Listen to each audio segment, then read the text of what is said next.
mereka banyak yang gulung tikar juga karena nggak ada modal, karena pokoknya yang banyak hal. Nah tapi ada juga yang pas malah pandemi itu malah jaya-jayanya. Oh pas pandemi itu loh? Iya, nah atas ya Mas. Kalau yang maju-maju, kalau yang enggak. Nah untuk yang enggak maju itu mungkin yang usianya agak sudah mulai sepuh itu dia memang punya usaha, cuman beliau tidak mau ribet ngurus izin. Nah itu kan yang tidak bisa kita ajak Pak Tetra, karena sekarang persyaratannya harus ada izin. Selamat siang para pelaku UMKM di Kabupaten Sleman. Berjumpa lagi dengan kami acara podcast Bincang UMKM yang ditayangkan dari pameran potensi daerah dari alun-alun Dengung pada tanggal 1 sampai dengan 10 November 2024. Siang hari ini kita kedatangan tamu istimewa jauh dari atas, dari kaki Merapi, dengan Ibu Nuansa. Sugeng siang Bu Nuansa. Beliau dari Forum UMKM Kalurahan Pakem Binangun. Kita akan berbincang dengan Ibu Nuansa masih dalam podcast UMKM yang mana kerjasama antara SUMU Serikat Usaha Muhammadiyah bersama dengan GIPI DPC Sleman.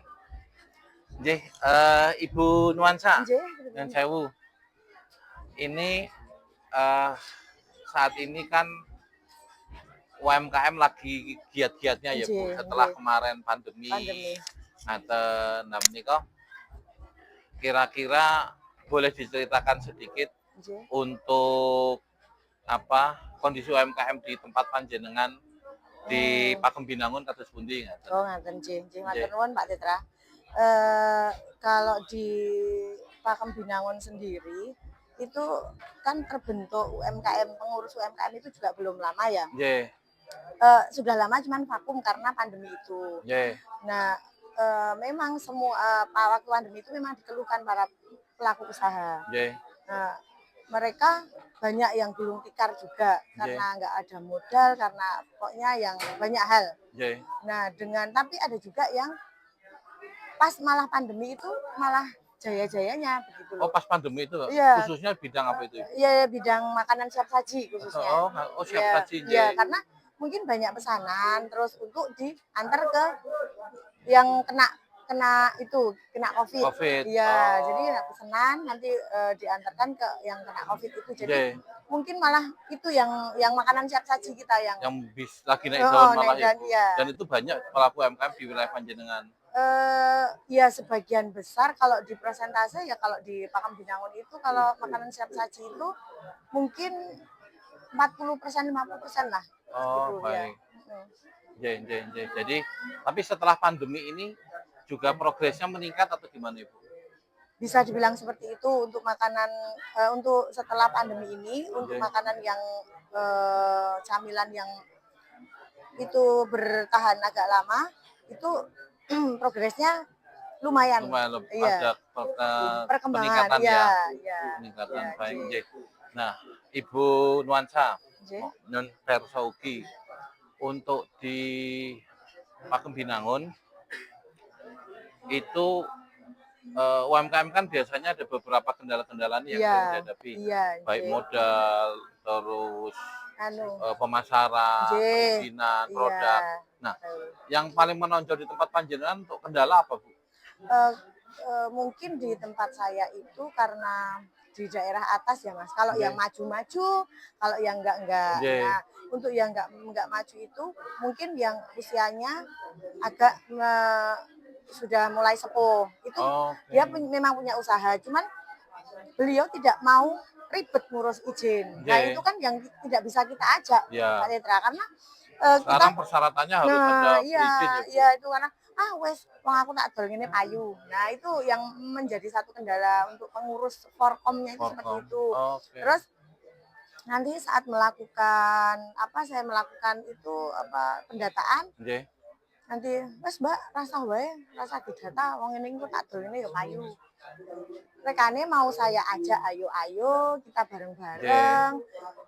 Nek Pakem Binangun ki UMKM maju kan kita juga enak Pak Betul, Indra betul. ya. Jadi untuk apa mata pencaharian warga Pakem Binangun juga Bisa meningkat. Ya, Nah, karepe pengurus seperti itu. Cuman J. kok ya yang menjadi kendala itu yang pertama orang di modal. Permodalan J. Ya, terus packaging. Packaging tuh terus aku nganggo plastik ngene iki wis payu. Nah, gitu. Jadi untuk mau meningkatkan dan mengajak itu untuk maju itu kadang-kadang susahnya di situ itu. Oh, baik. Ya, terus ya yang pertama modal, terus itu sama perizinan. Perizinan. Ya. Baik. Nah, berarti kalau seperti itu untuk yang mau diajak maju Bu, itu kan kalau yang tidak mau diajak maju ngurus perizinan susah.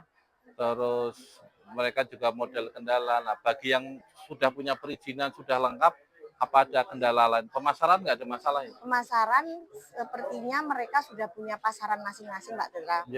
Jadi untuk pengurus Forkom itu cuman kalau pas mau ada event, cuman tinggal WA. Besok ana event neng kene siap. Terus nanti udah ngumpulin barang kita pasang di situ gitu. Jadi nggak pernah ada masalah kalau untuk yang seperti ini kan ini untuk udah produk unggulan semua Pak. Jadi izin sudah komplit. Siap. Ini saya juga sering nyoba ini. Iya, itu tempatnya Budia. Itu kan kemarin juga saya beli untuk oleh-oleh. Oh, Coklat tempe. Iya. Itu kan perizinan juga sudah komplit semua. Ini produk saya yang Kamoci ini, Pak. Ini panjang yang ini coklat. Iya. Oh, apa ini, Bu? Kamoci nut. Oh, kacang. Ya. Ini kemarin di Kapanewon ada juga? Ada. Kok saya pas nggak lihat? Ada, Pak. Terus kacang molen crispy. Iya, kacang sembunyi kalau dulu itu. Oh, baik. Ini juga pelaku UMKM ya yang sedang menyimak podcast ini. Jadi kembali produk UMKM itu Sleman bagus-bagus. Kemasannya juga sudah bagus-bagus. Semua sudah berizin lengkap. PRT sudah, halal sudah, haki sudah, kemudian ingredientnya juga sudah tercantum. Nah, ini salah satu keuntungan apabila para pelaku UMKM ikut dalam binaan dinas dan binaan lembaga-lembaga terkait. Bu Nuansa, Sewu. Kalau untuk pemasaran lebih kepada offline apa online, Bu? Yang banyak dilakukan teman-teman? Banyak dilakukan teman-teman yang offline. Offline ya? Iya. Offline itu melalui titip di toko modern atau expo atau melalui apa? Masuknya ke itu tempat wisata. Oh, tempat wisata ya. Kebetulan kalau di daerah Pakem ke utara kan banyak sekali Pak Tetra. Ya, lah itu masuknya ke situ. Oh. Terus ada yang buka outlet juga di rumah. Gitu ya. Nah, ini besok rencananya dari Forkal Pakem Binangun. Kebetulan saya sendiri ketuanya. Kemarin tuh kenapa kita off, Pak? Karena ketuanya tidak gimana ya? Begitu ditunjuk terus nggak mau bekerja. Jadi kita sebagai anak buah juga ngelopro toh, Pak. Nah, itulah. Terus ini mulai mau revitalisasi lagi. Insya Allah kita udah mau mulai naik mulai menggiatkan lagi ya. Kok ini pengurusnya itu aktif semua. Seperti sekretaris sama bendahara semua kok bersinergi. Jadi insya Allah besok Forkal Pakem Binangun naik kelas, bener-bener naik kelas insya Allah. Amin. Semoga dimudahkan Ibu. Amin. Jadi memang untuk di Expo Ibu, kami berencana untuk ikut berpartisipasi dalam bentuk tenda. Di 2025 kami coba siapkan tenda, yang mana tenda ini bukan kepemilikan ke kelurahan atau ke Forkal, tetapi bisa digilir. Penggunaannya bisa dipinjam gratis tanpa biaya. Nah, kemudian untuk selain itu kami juga berencana menyiapkan sebuah aplikasi berbasis web yang bisa mengkonekkan antara pelaku UMKM dengan pelaku wisata. Menikah mengkonekkannya bagaimana? Kalau di marketplace itu kan kebanyakan teman-teman belinya kan tidak bisa partai. Dan padahal kalau pelaku wisata butuhnya jumlah besar. Jadi nanti di link berbasis web ini, misalnya teman-teman ada yang butuh seperti produk panjenengan, kacang ini untuk oleh-oleh, butuh 100, bisa melihat langsung kontak produknya apa, kontaknya siapa, bisa langsung nego langsung. Nah ini kenapa yang kami pilih juga itu pelaku wisata tahap awal, karena Sleman daerah DIY lah, daerah tujuan wisata, kunjungan wisatawannya besar dan pelaku wisatanya cukup banyak. Menikahnya dua hal itu yang nanti mungkin kedepannya ingin coba kami sinergikan dengan vokal yang ada di Kabupaten Sleman. Menikah. Nah, kalau terkait dengan apa yang Ibu mungkin ingin sampaikan, bisa menjadi closing statement yang mana pertemuan hari ini kan mudah-mudahan bisa didengar juga oleh banyak pihak, dan juga dari resume selama 10 hari kami podcast juga bisa kami rangkum, kami ajukan sebagai usulan ke dinas terkait. Kalau menurut saya sebagai pelaku UKM ya Pak Citra, saya menginginkan bagaimana karena perizinan, karena mungkin packaging, mungkin itu juga sudah melalui kurasi di mana-mana, itu sudah lolos. Bagaimana cara untuk memasarkan supaya kita para pelaku UKM itu juga tidak kesulitan di situ. Nah, terus udah itu kalau bisa ini yang menjadi ganjalan buat saya, iya Pak. Mungkin ya Pak ya, saya nge-pack itu dengan gram-graman yang kecil, harga juga jangan terlalu besar. Karena saya menginginkan ya sebagai pelaku UKM kan jangan sampai kita itu